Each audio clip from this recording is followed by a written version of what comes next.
Hello students, welcome to online classes and I am Gaurav. Dear student, इस video पे हम एक बिल्कुल नए टॉपिक के बारे में पढ़ेंगे और ये टॉपिक है प्रॉपर्टीज़ ऑफ एसिड्स। मतलब हम इस वीडियो में एसिड के बारे में पढ़ेंगे और ये समझेंगे कि एसिड्स के क्या क्या गुण होते हैं, एसिड्स की क्या क्या प्रॉपर्टीज़ होती हैं। देखिए, अब सबसे पहले हम ये देखेंगे कि ये आखिर ये एसिड शब्द आया कहाँ से है। डियर स्टूडेंट्स, एसिड शब्द आया है लैटिन के एसिडियस शब्द से। जैसे कि यहाँ पर लिखा हुआ भी है, the word acid has been derived from the Latin word acidus. Acidus का मतलब होता है खट्टा। मतलब साफ है कि एसिड्स आर सोर इन टेस्ट। देखिए, एसिड्स जो होते हैं वो स्वाद में खट्टे होते हैं। जितनी भी हमारे कच्चे फल हैं, कच्ची सब्जियां हैं, उनमें जो खटास होती है वो उनमें उपस्थित ऑर्गेनिक एसिड्स की वजह से ही होती है। जैसे कच्चा आम है, नींबू है, संतरा है, कच्चे अंगूर हैं, उनमें जो खटास होगी वो उनमें उपस्थित ऑर्गेनिक एसिड्स की वजह से होगी। दूसरी क्या खास बात होती है एसिड्स की, ये ब्लू लिटमस को रेड कर देते हैं। देखिए, एसिड की बहुत बड़ा गुण होता है कि ये ब्लू लिटमस को रेड कर देता है। आप एसिड ले लीजिए या कोई एसिडिक सोल्यूशन ले लीजिए, वो ब्लू लिटमस को रेड कर देगा।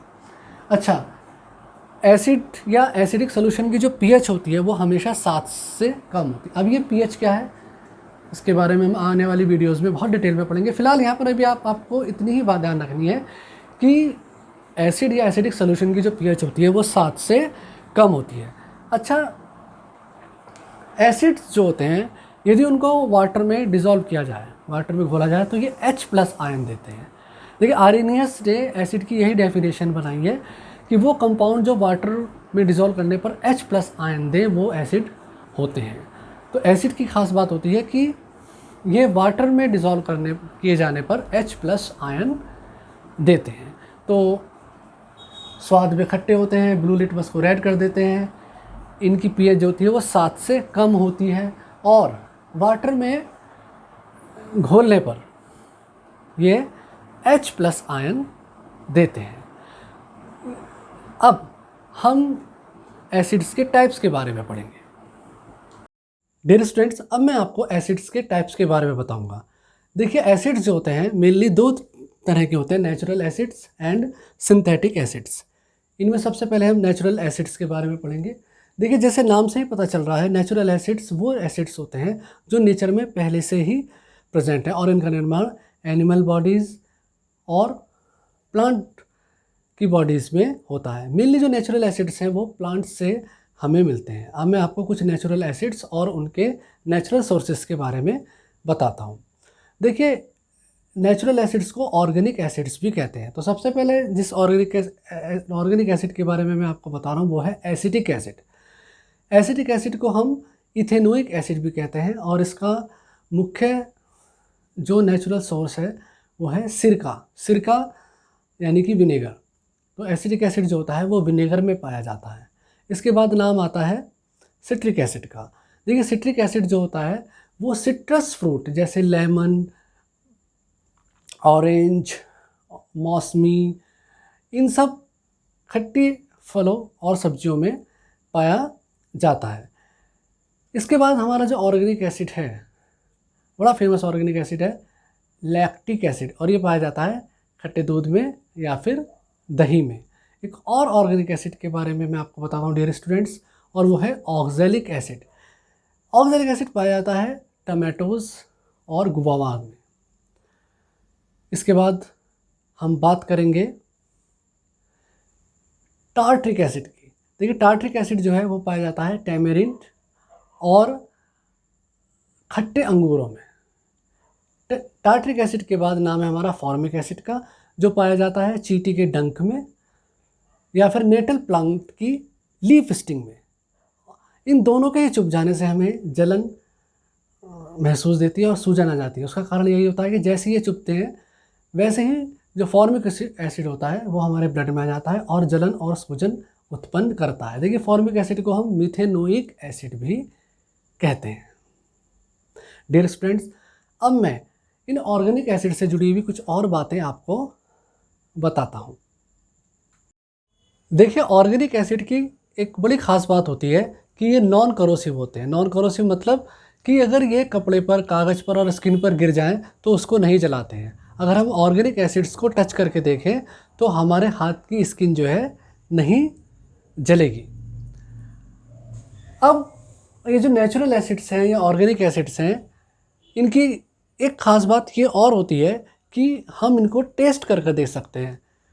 देखिए ये ऑर्गेनिक एसिड ही हैं जिनको चखकर पता लगाया गया है कि एसिड्स का स्वाद जो है वो खट्टा होता है। तो organic acids can be tested easily, इनको चखा जा सकता है। और ऑर्गेनिक एसिड्स जो हैं वो वीक एसिड्स होते हैं।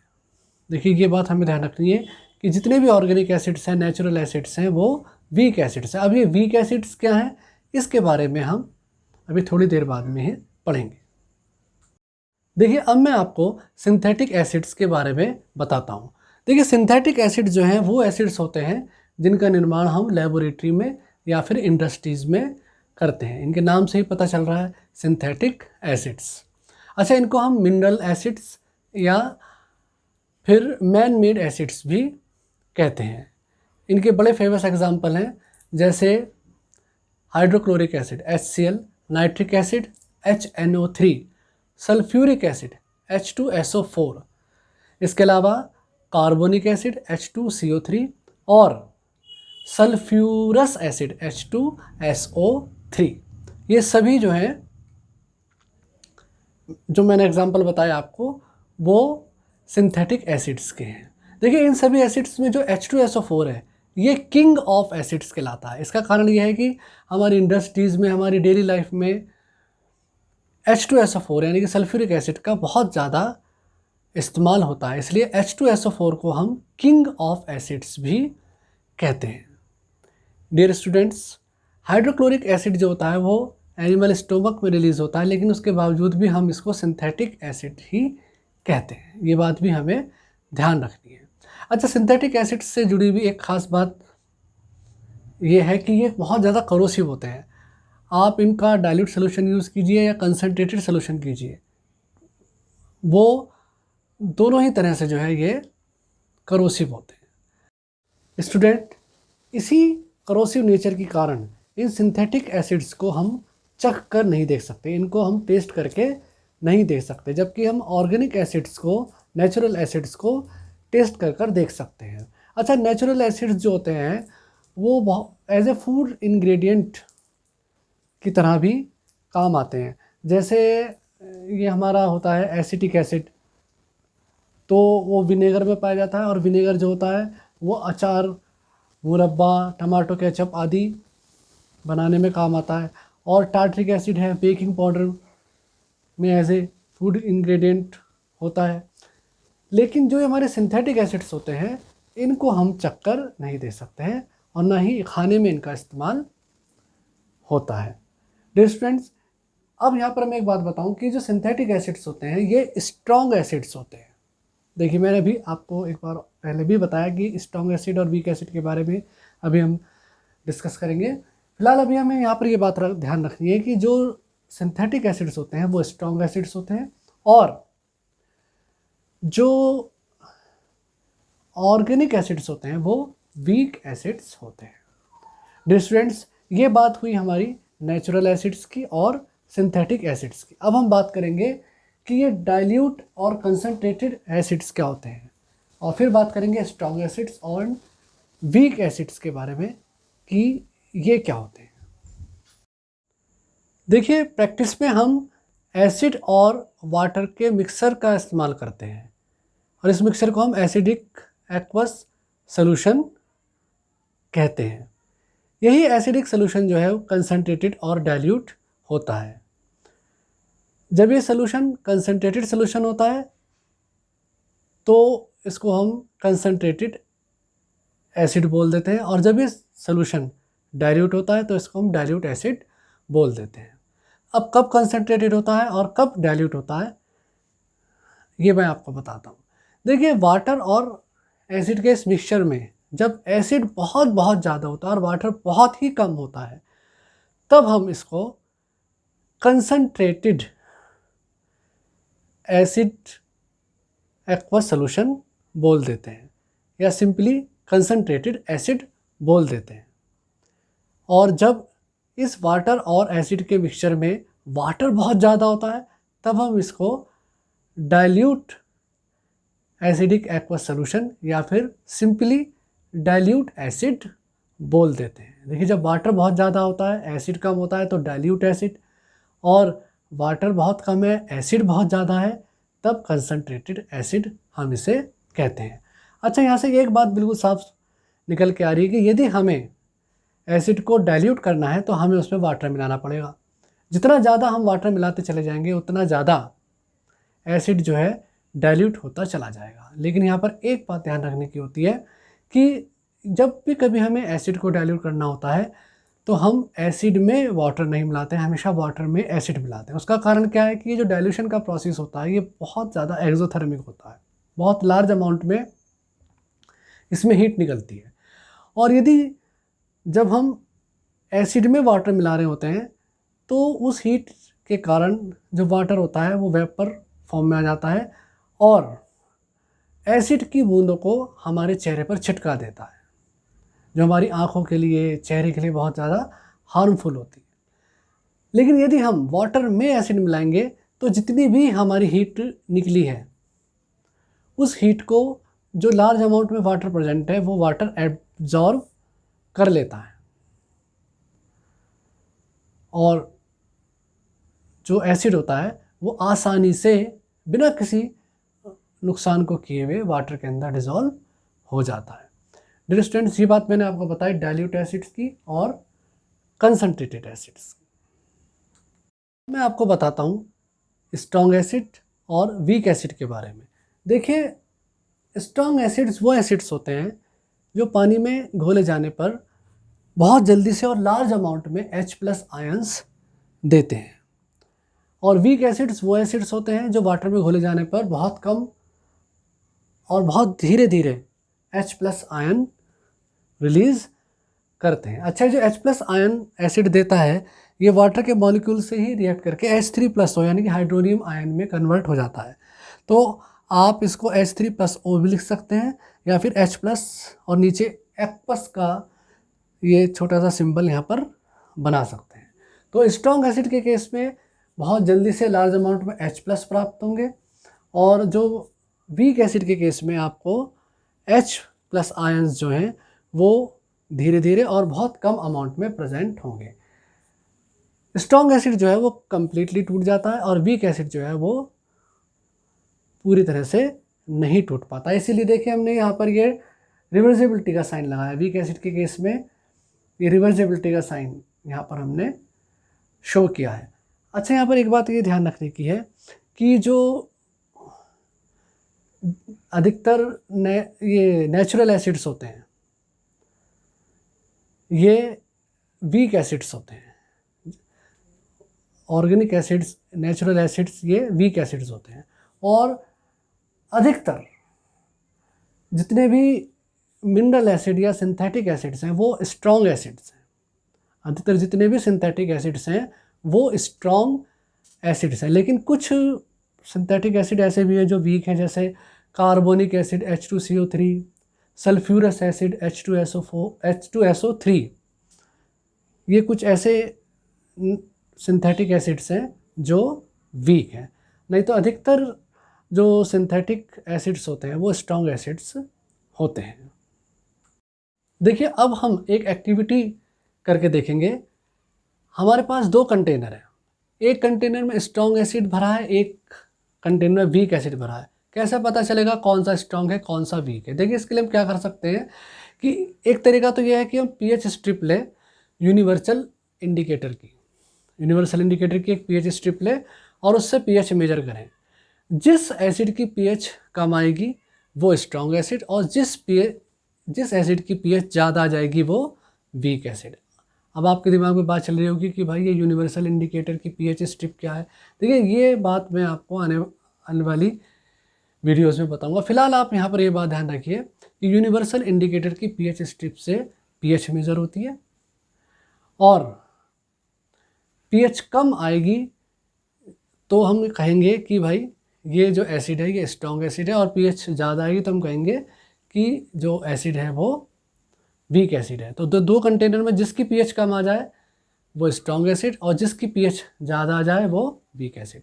दूसरा एक तरीका यह है कि आप दोनों कंटेनर में इस तरह से इलेक्ट्रोड की सहायता से बल्ब जलाइए।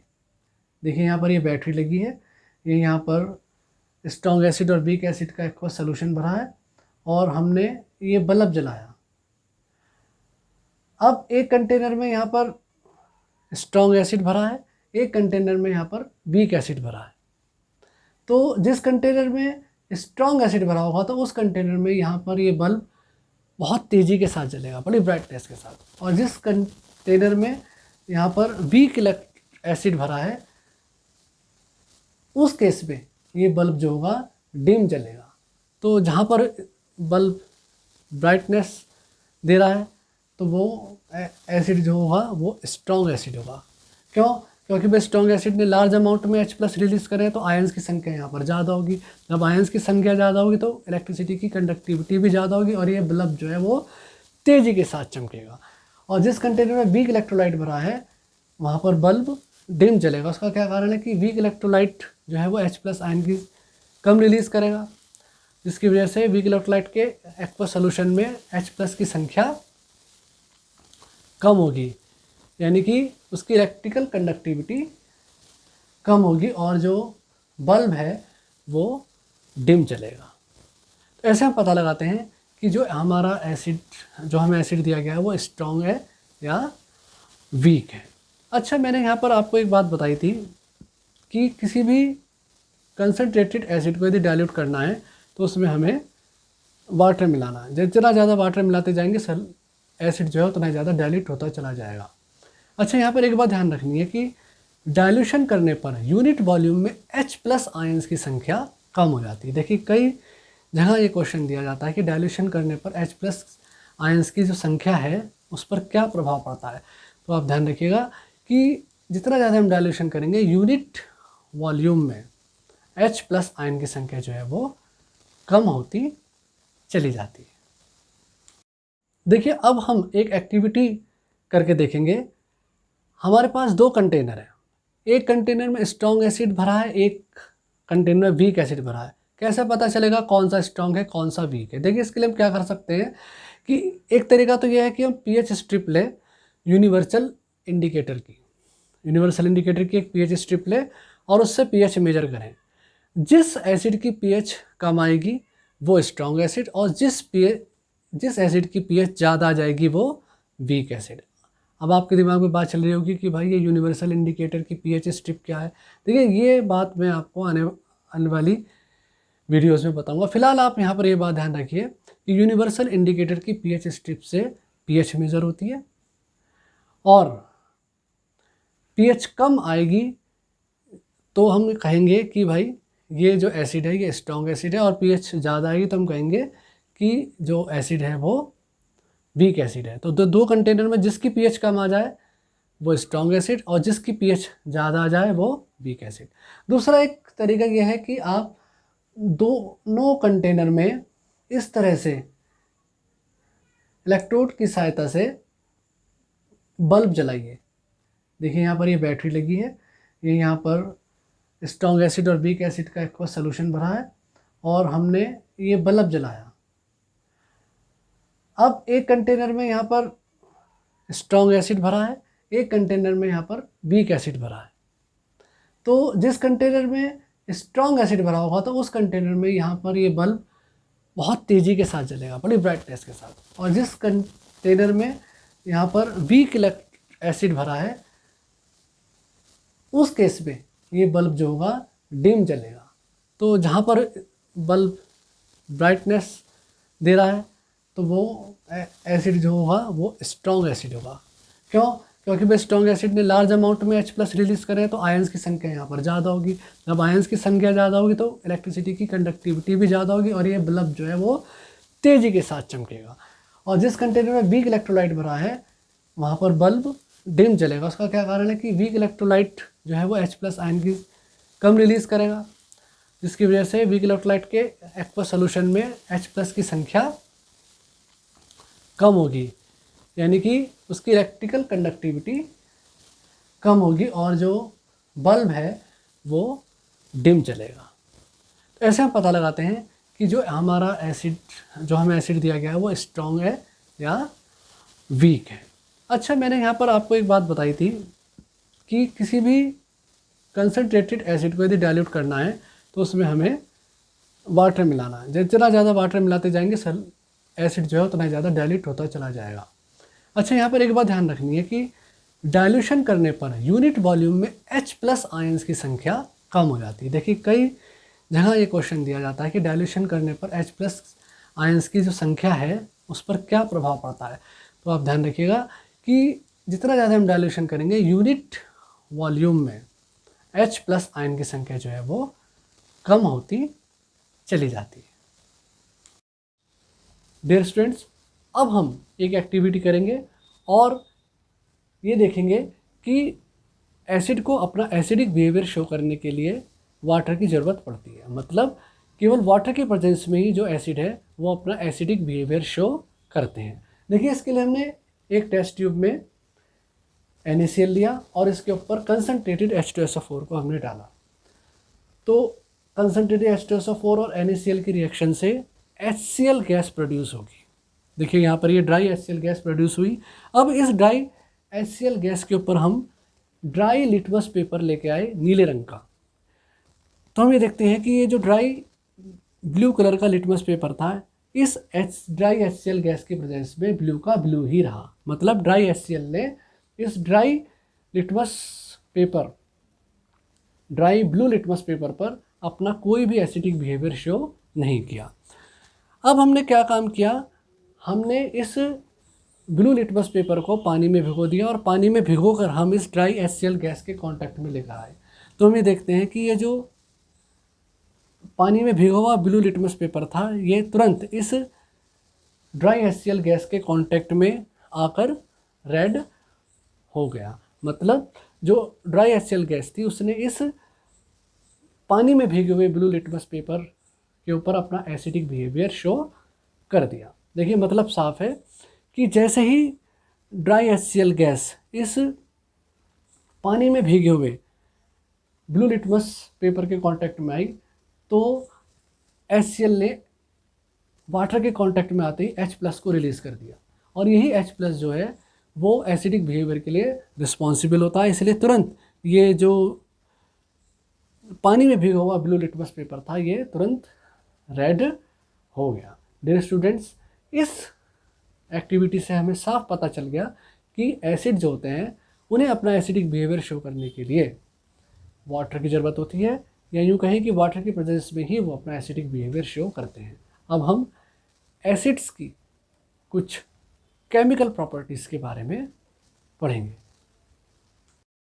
एसिड्स की केमिकल प्रॉपर्टीज़ में सबसे पहले हम पढ़ेंगे reaction of acids with metal. देखिए वो मेटल जो इलेक्ट्रोकेमिकल सीरीज़ में हाइड्रोजन से ऊपर है, जब ये मेटल एसिड से रिएक्ट करेंगे तो ये सॉल्ट और हाइड्रोजन गैस निकालेंगे।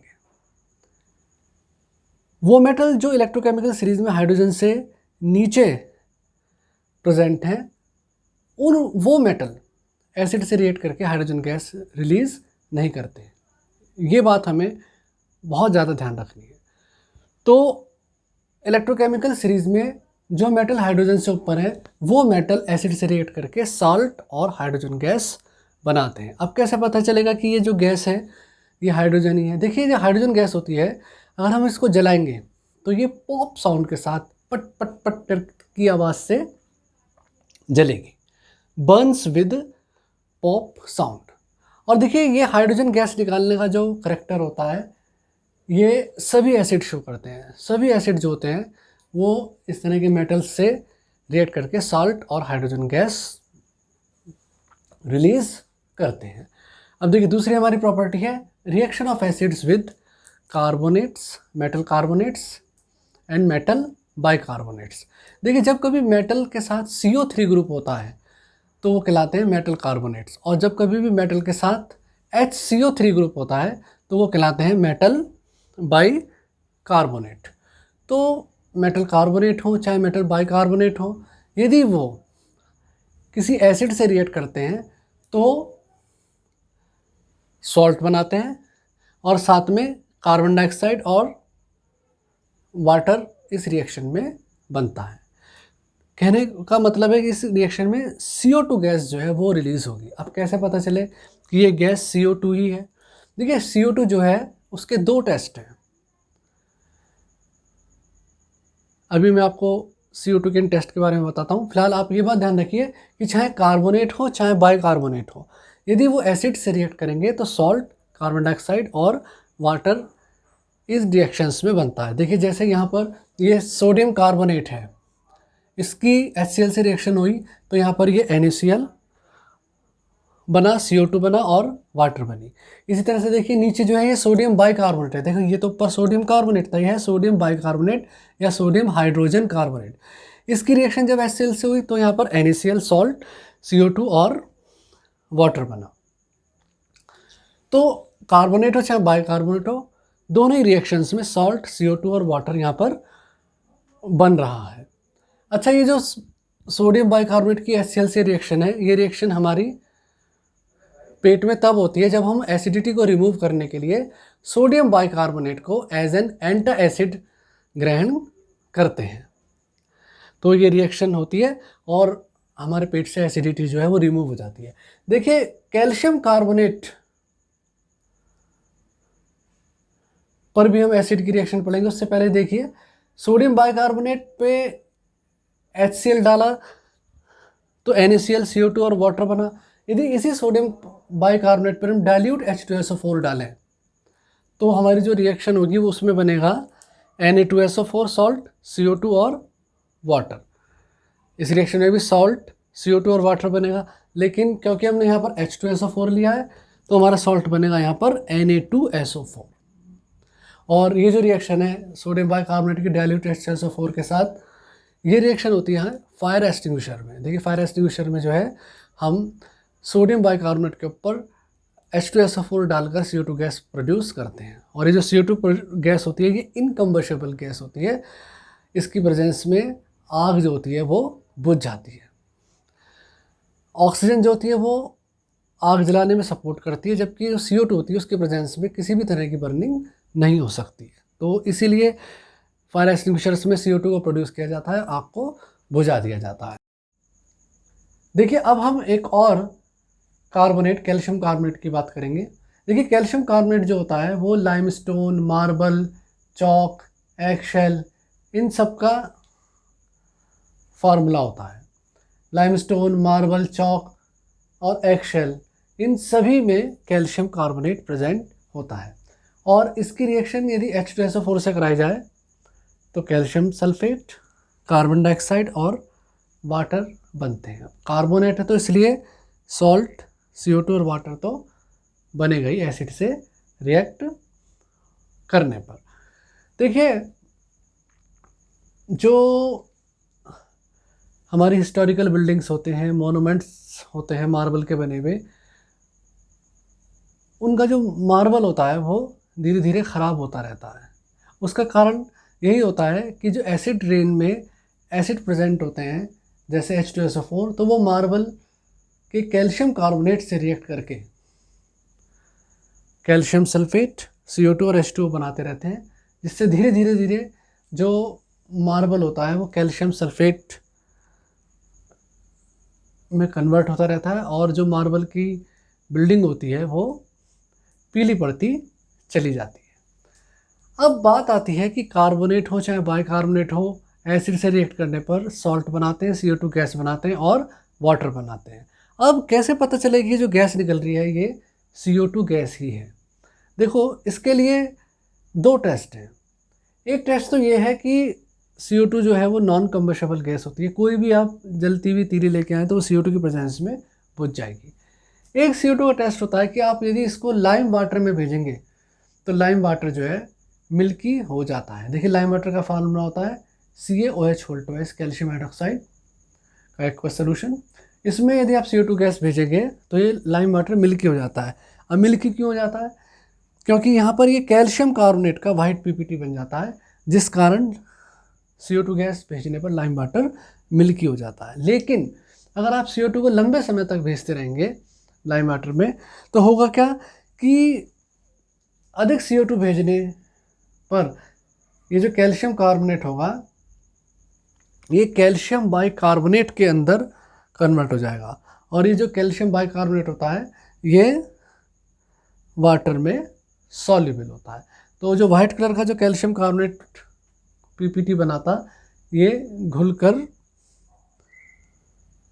सॉल्युबल कैल्शियम बाइकार्बोनेट के अंदर कन्वर्ट हो जाता है। तो इस तरह से हम पहचान करते हैं कि जो हमारी निकलने वाली गैस है ये कार्बन डाइऑक्साइड गैस ही है।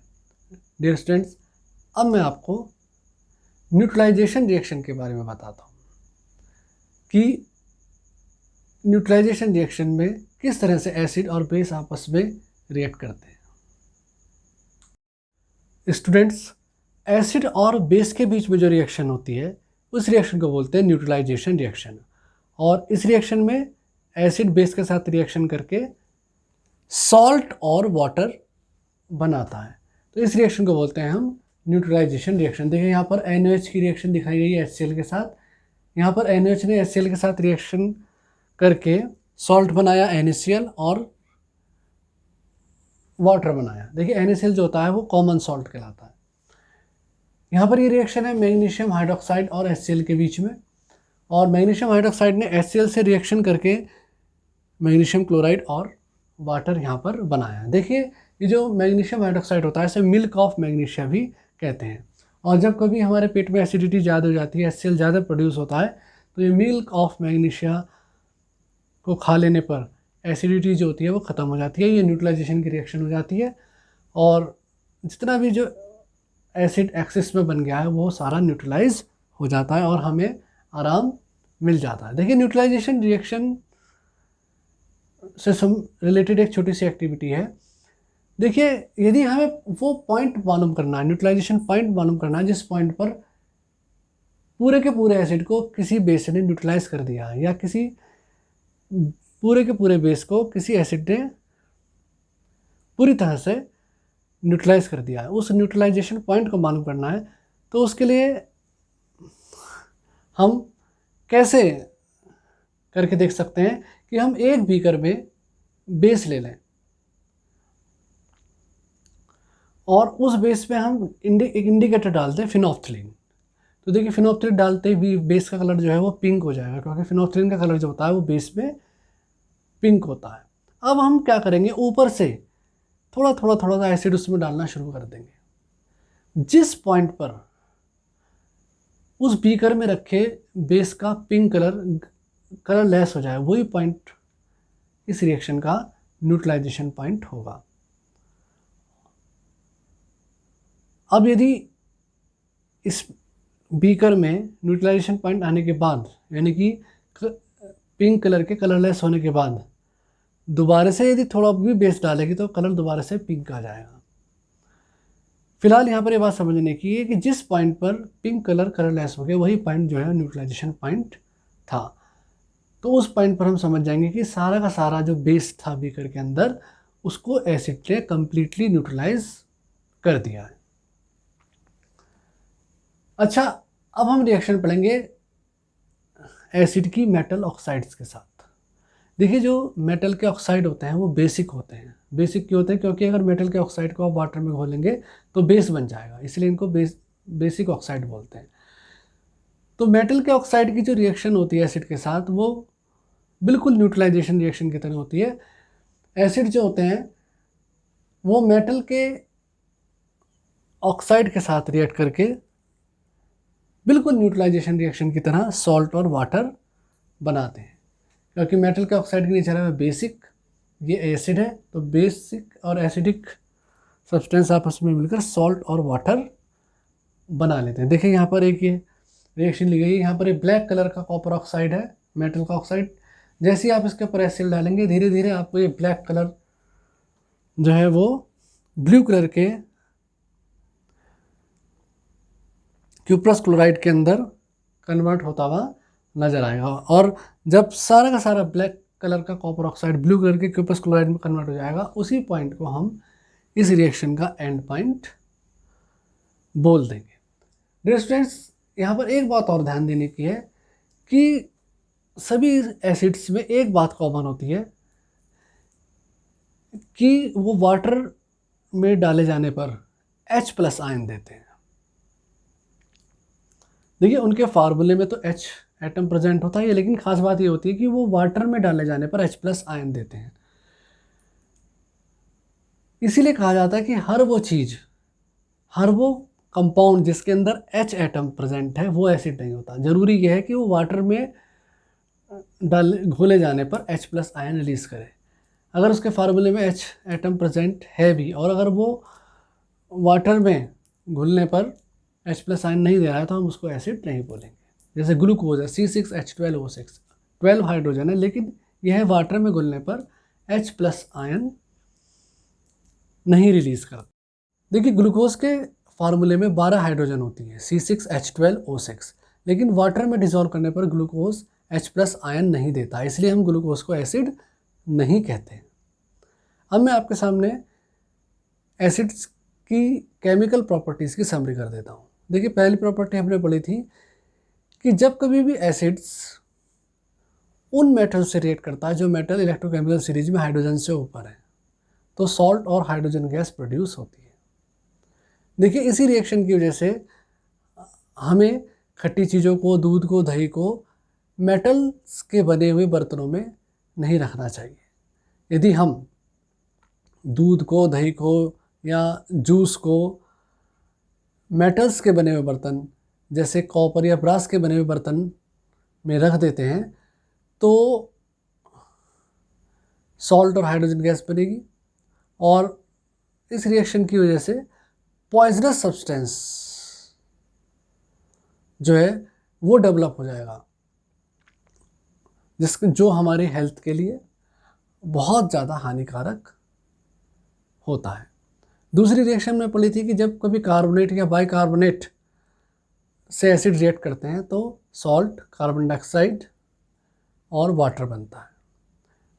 हाइड्रोजन पॉपसॉन के साथ जलती है, और CO2 जो होती है वो नॉन कम्बस्टिबल गैस होती है। इसके बाद हमने न्यूट्रलाइजेशन रिएक्शन पढ़ी और मेटालिक ऑक्साइड की रिएक्शन पढ़ी एसिड के साथ। अब मैं आपको कुछ मिनरल्स एसिड्स जैसे HCl, HNO3, H2SO4 इनका हमारी डेली लाइफ में और इंडस्ट्रीज़ में उपयोग बताता हूँ।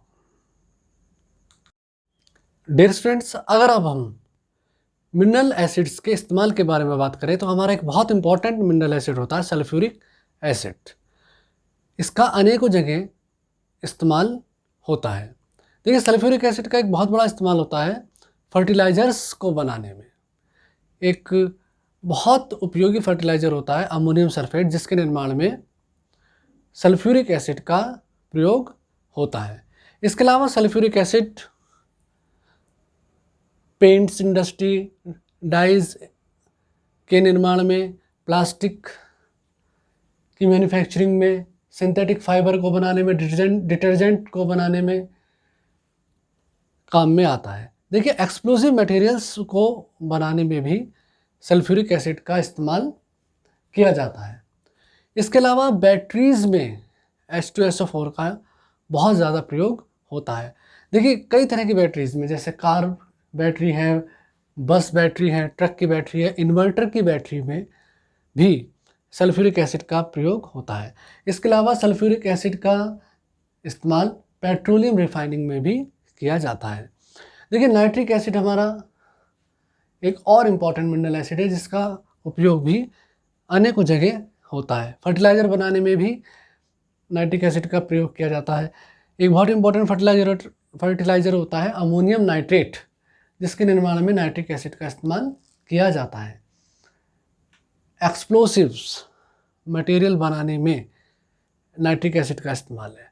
देखिए, एक बहुत इंपॉर्टेंट एक्सप्लोसिव मटेरियल होता है TNT, ट्राई नाइट्रोटॉल्यूएन। देखिए, TNT की फुल फॉर्म भी कई बार एग्जाम्स में पूछी जाती है, ट्राई नाइट्रोटॉल्यूएन। इसके निर्माण में नाइट्रिक एसिड का इस्तेमाल किया जाता है। इसके अलावा आर्टिफिशियल सिल्क की मैन्युफैक्चरिंग में, डाई और प्लास्टिक बनाने में भी नाइट्रिक एसिड का इस्तेमाल किया जाता है। अब हम बात करेंगे हाइड्रोक्लोरिक एसिड की, HCl की।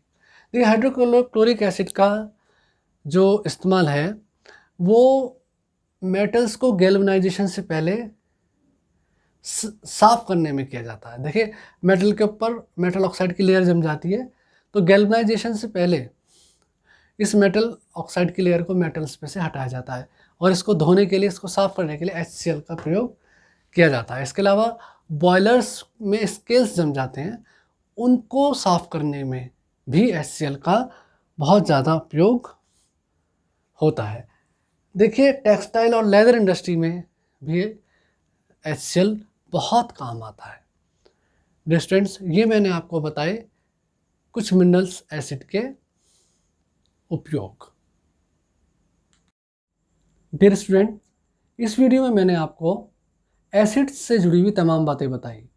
एसिड्स क्या होते हैं, एसिड्स की प्रॉपर्टीज़ क्या हैं, एसिड्स कितनी तरह के होते हैं और इन एसिड्स का इस्तेमाल कहाँ कहाँ पर होता है। यदि आपको वीडियो पसंद आई हो तो चैनल को सब्सक्राइब कीजिए, साथ ही बेल आइकन के बटन को दबाना ना भूलें। अगली वीडियो में एक नए टॉपिक के साथ, टिल देन गुड बाय।